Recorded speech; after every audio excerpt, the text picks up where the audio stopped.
जिसका नाम गुलाम असगर व मुमताज अली खान नापर है और तकरीबन वो छा चवनि पिया? दुकान का तो विक्री इंदास अच्छा विकरणा जदात वनन का तो पुलिस शिकारपुर न्यू फौजदारी थाने जे हद मां 4 ॾींहं अॻु जनू रोड तां अगवा थियल ॻोठ गोजा नापर वासी शागिर्द असगर नापर एएसपी सिटी फारूक अमजद जी अॻुवाणीअ में रस्तम ऐं चकज वारे इलाइक़े मां बाज़ियाब कराए वरितो।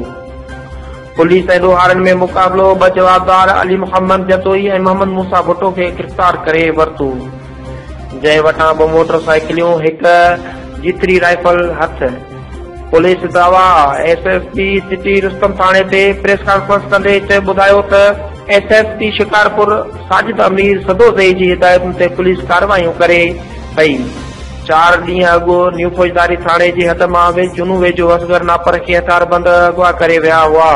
अॻु रुस्तम जे कचे वारे इलाइक़े मां ॾोहारनि सां मुक़ाबिलो करे बाज़ियाब करायो आहे। 2 जवाबदार गिरफ़्तार करे वरिता आहिनि, जंहिं वटां 2 मोटरसाइकिलियूं, 1 क्लाशकोप हथ करे वरिती आहे।